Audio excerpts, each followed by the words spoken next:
Vamos lá, por que o traço do Araki parece errado, mas é genial? Errado? Como assim, cara? Eu acho complicado que fazer o redesign, o design novo dos personagens e colocar, colocar nos personagens antigos. Eu acho meio paia. O que acontece quando um mangaka ignora todas as regras da estética japonesa e cria o estilo mais Uhum. ousado, elegante e bizarro da história dos Depois ver mangás, enquanto outros padrão artistas Hotoku buscavam no Ken. realismo? Por favor, se inscreva no canal, deixa o like, comente e apareça nos próximos vídeos.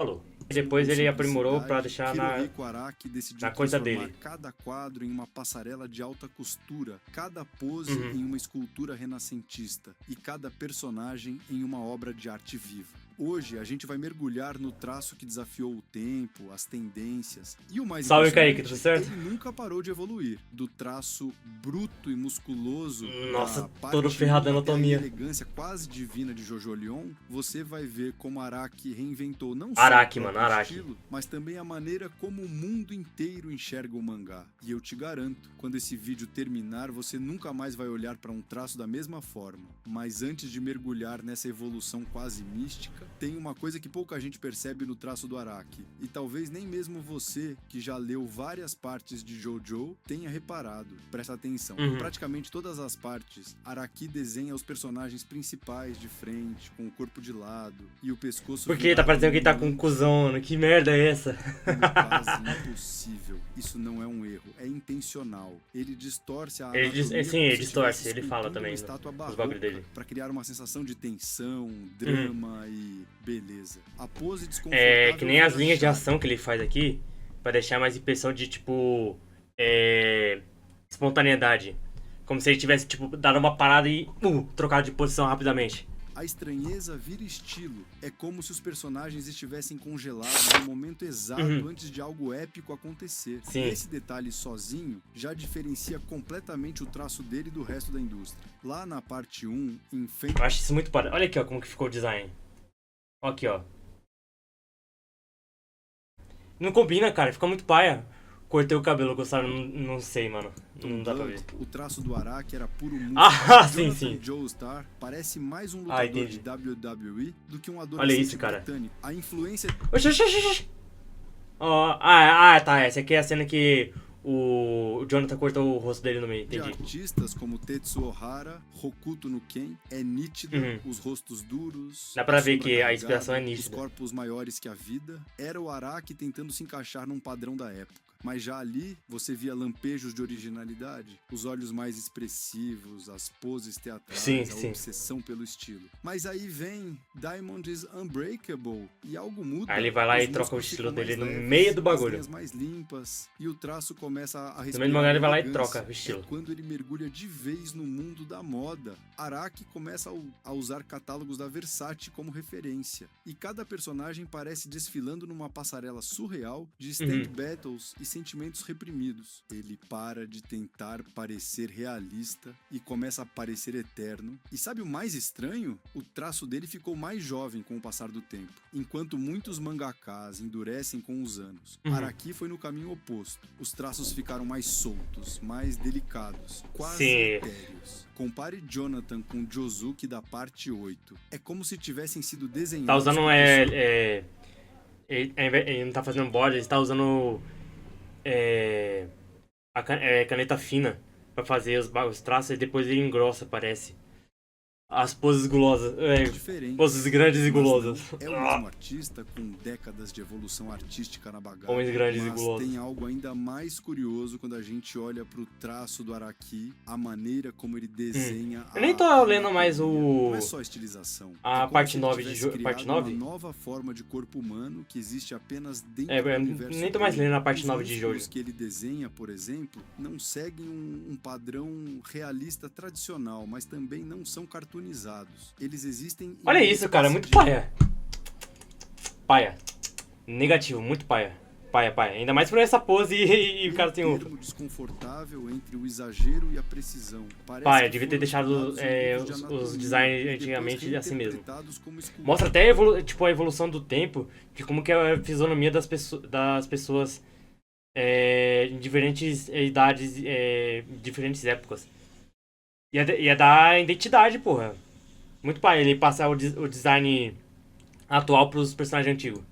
De um Pra fazer, artista tipo, as capas, esses bagulhos de ilustração. preferiu a emoção à verdade científica. E sabe o que torna isso mais interessante? Araki estudava arte clássica italiana. Ele se apaixonou pelas esculturas renascentistas de Michelangelo, e isso moldou completamente a forma como ele enxerga o corpo, não como algo funcional, mas como uma expressão máxima da forma idealizada. Por isso, os corpos que ele desenha têm uma simetria impossível, músculos que parecem esculpidos em mármore e proporções que estão entre o divino e o alienígena. Mas, ao contrário do que muitos pensam, isso não é apenas uma estética exagerada, é uma escolha conceitual. O Araki trata o corpo como uma expressão do que o personagem sente. É por isso que mesmo personagens frágeis ou delicados, às vezes têm músculos definidos e expressões duras. Ele traduz emoções em forma física. E isso talvez seja o maior diferencial de sua forma anatômica. Outro detalhe que quase ninguém comenta: as mãos. As mãos nos desenhos são do Araki têm vida própria. Elas são grandes, expressivas e muitas vezes parecem mais importantes que o rosto.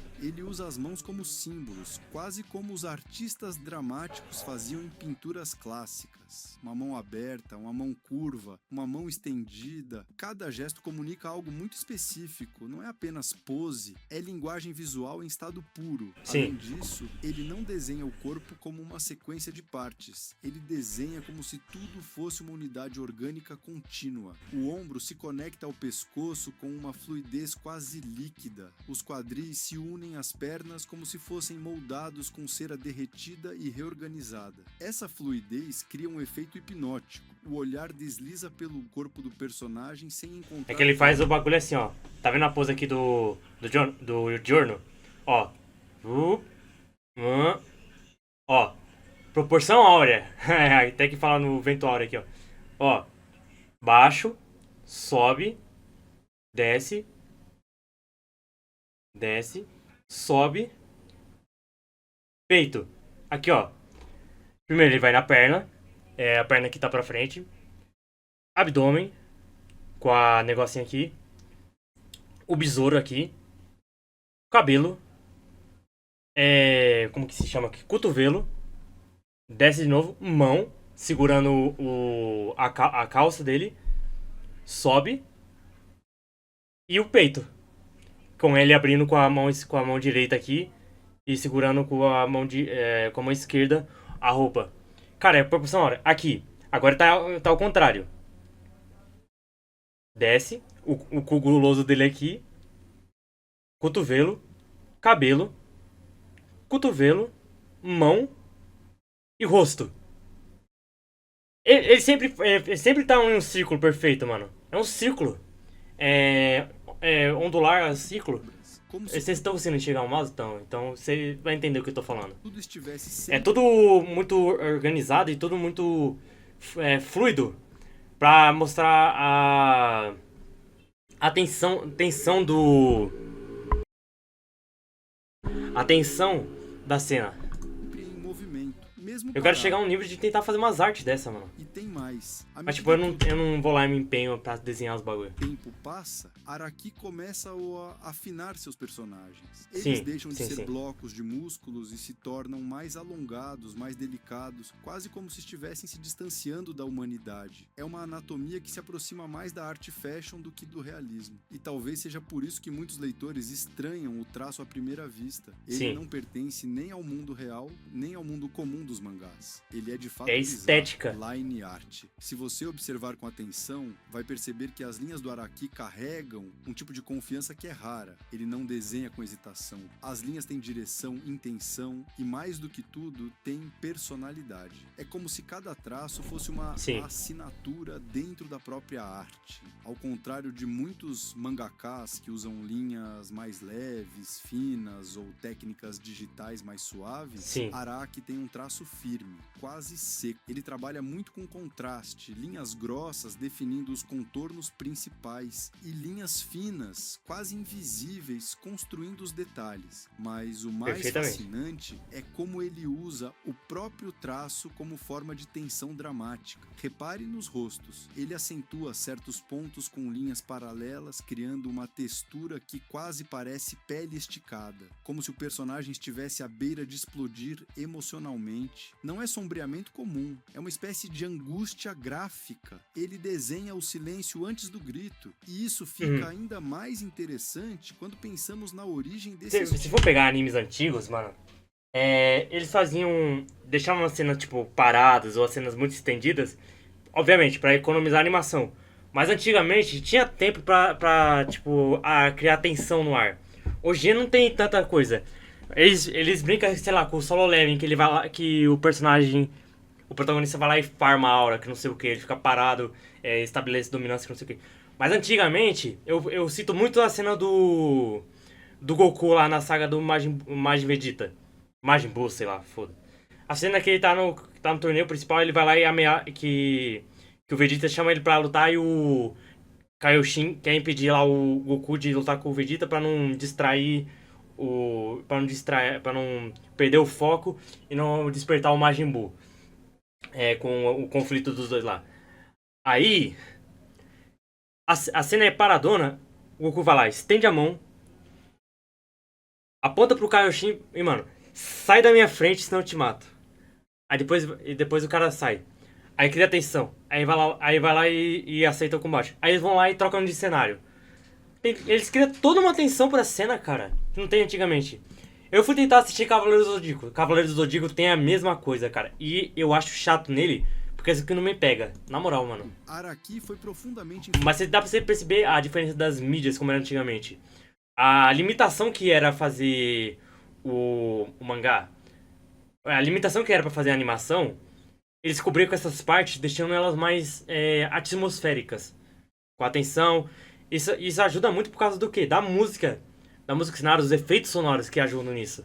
Influenciado por gravuras europeias, especialmente xilogravuras e litografias do século XIX.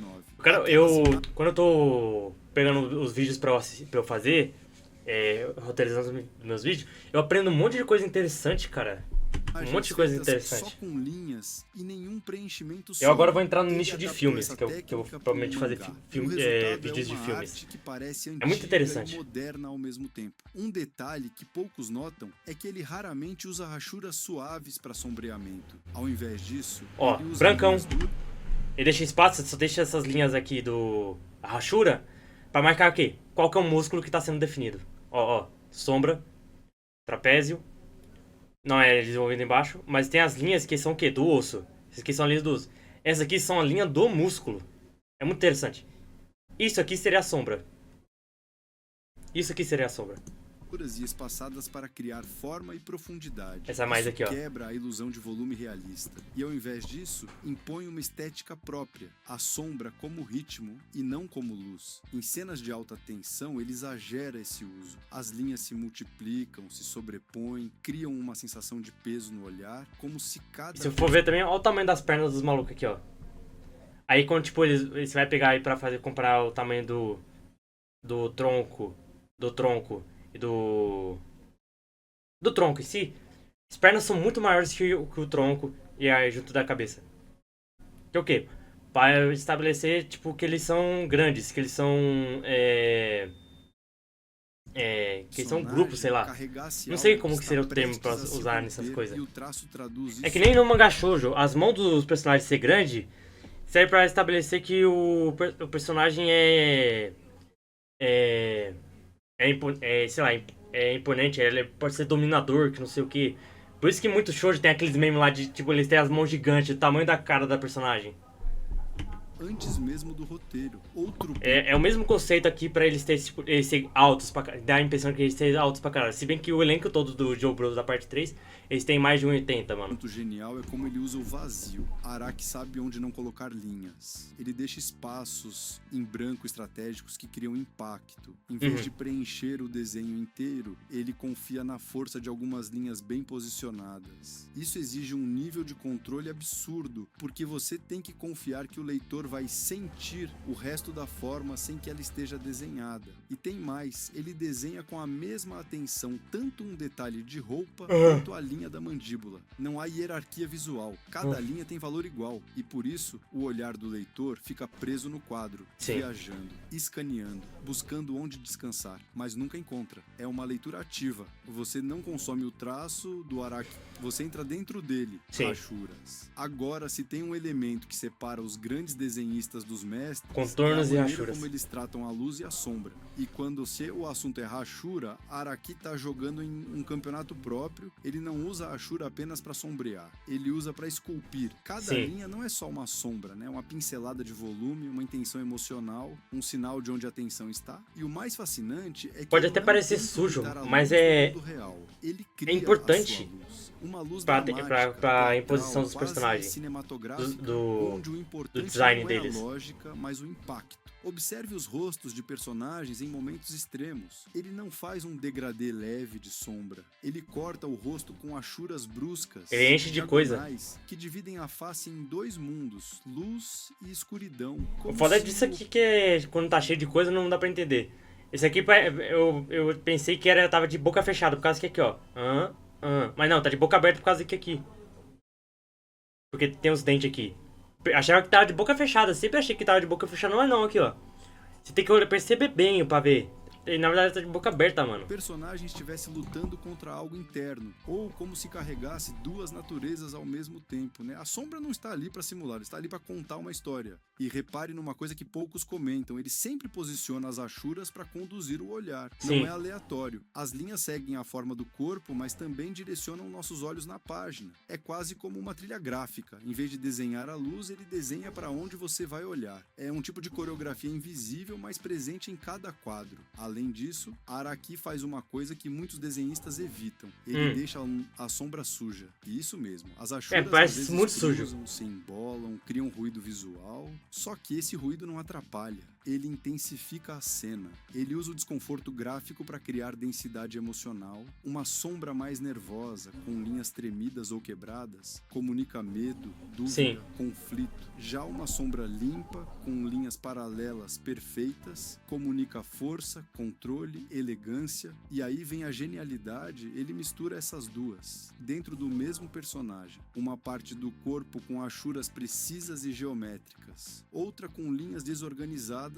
quase colapsando. O resultado, o personagem... Eu tenho que voltar a desenhar, mano. Eu tenho que voltar a desenhar. E você sente isso mesmo sem perceber conscientemente. Essa é a beleza da Ashura em Araki. Não é técnica, é dramaturgia. Ele não está apenas desenhando onde a luz bate, ele está desenhando onde a alma do personagem escurece. Narrativa visual. Mas talvez ludonarrativa torne o Araki realmente único, o que faz os leitores voltarem, quadro após quadro, ano após ano, seja a forma como ele pensa a narrativa visual. E aqui não estamos falando só de enquadramento, mas de algo mais profundo, uma gramática visual própria, uma linguagem onde cada elemento da página tem função, voz e ritmo. Ao contrário de muitos mangakás que seguem uma estrutura clara de leitura, Araki gosta de criar quebras deliberadas. Ele reorganiza os quadros de maneira quase labiríntica, forçando o leitor a desacelerar ou a se perder, a parar e observar. Isso não é falta de clareza, é controle absoluto da atenção.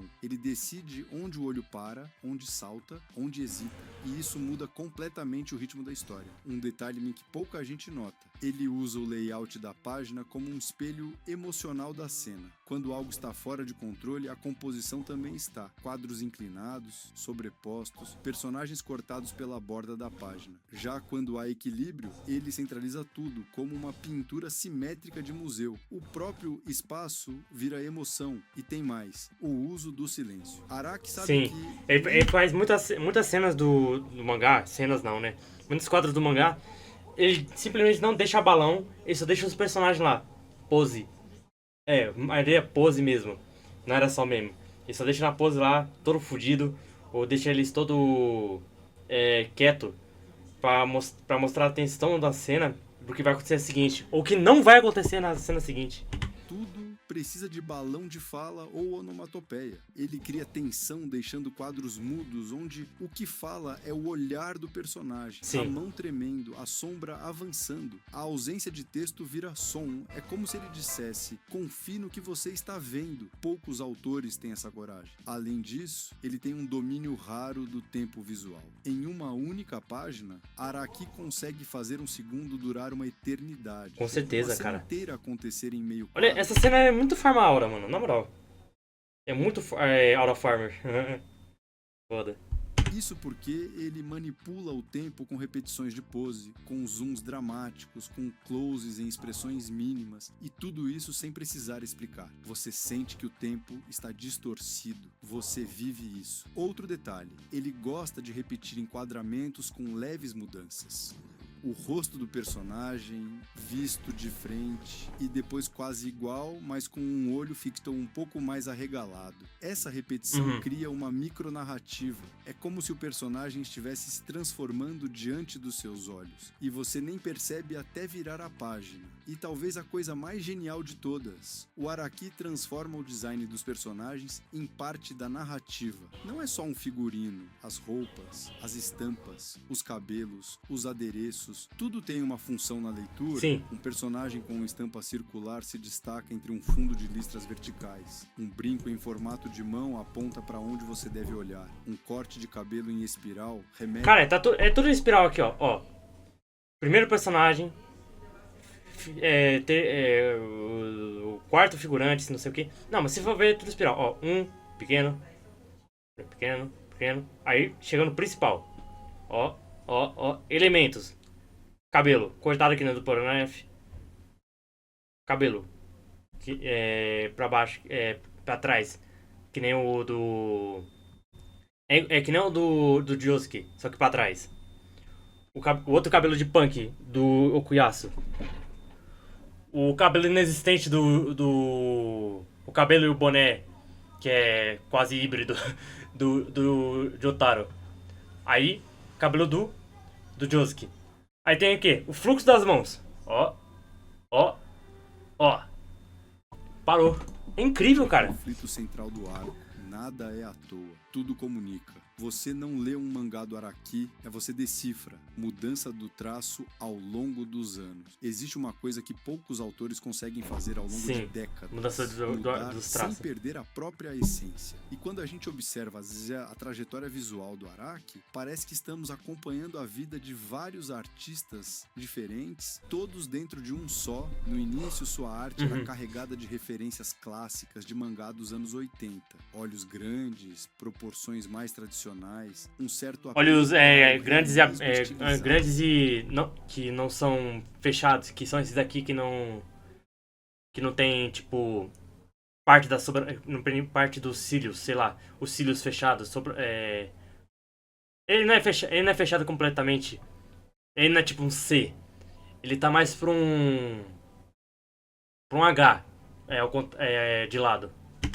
Mas mesmo ali, já existia algo que escapava do esperado. As poses já desafiavam o equilíbrio. Eles passados. A composição já era ousada. Era como se ele estivesse usando Jojo Bizarre, anime que só tem homens.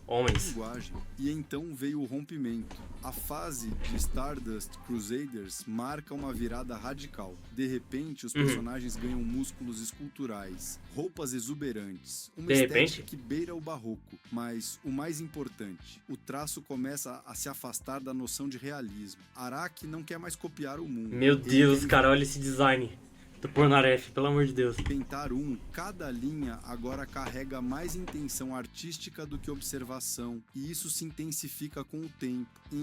Na parte 3 ele fez o quê, ó? Cortou. Ele deixou o bagulho mais fechado ainda.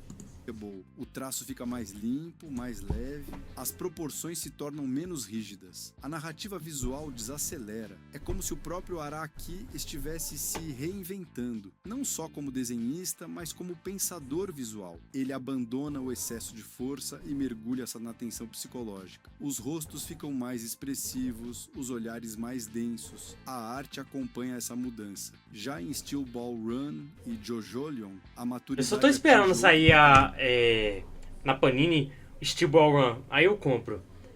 Só que, tipo, vai ser um dos últimos mangá que eu vou comprar, por causa que, pô, eu quero muito ler Steel Run, mas eu não tenho saco pra ir lá e tentar pesquisar pra ler o bagulho. Na moral. Ler especificamente Steel Run. Aqui, o Araki se transforma em algo quase inclassificável. As figuras têm proporções que desafiam qualquer lógica anatômica convencional, mas ainda assim funcionam com perfeição dentro do universo que ele criou. A linha arte fica mais refinada, as roupas viram esculturas de tecido e textura. Cada personagem parece saído de um editorial de moda surrealista. E essa metamorfose gráfica não é só estilo, é discurso. Cada fase visual comunica o que ele quer dizer naquele momento. Se no início a arte carregava o impacto físico das batalhas, com o tempo ela passou a expressar a complexidade interna dos personagens, suas contradições, seus dilemas. O traço ficou mais simbólico, mais abstrato, mas nunca menos poderoso. O que Araki prova, né, ao longo dos anos, é que um mangaka não precisa na parte, se prender ó, na parte 8 tem uma personagem feminina que aparece muito mais na história, que é a pessoa que encontra o Jojo aqui, sei lá. O Josuke da outra parte.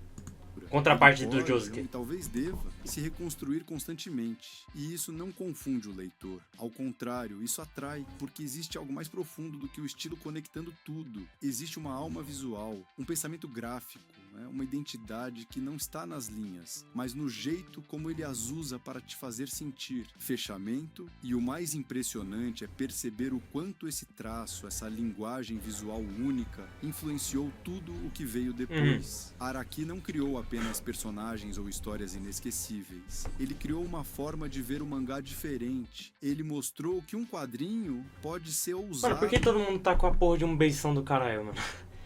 Muito feio. Não, muito feio, na moral. Muito paia. Uma pintura, muito feio. Expressivo como uma coreografia. Só dá certo quando é nos personagens que já estão nesse design, mano, na moral. História. Hoje, seu estilo ressoa em artistas do mundo inteiro, desde capas de moda até jogos, animações e novos mangakas que cresceram estudando seus quadros como quem estuda obras de arte. E a pergunta que fica é: como alguém consegue manter uma visão tão ousada por tanto tempo e ainda continuar surpreendendo?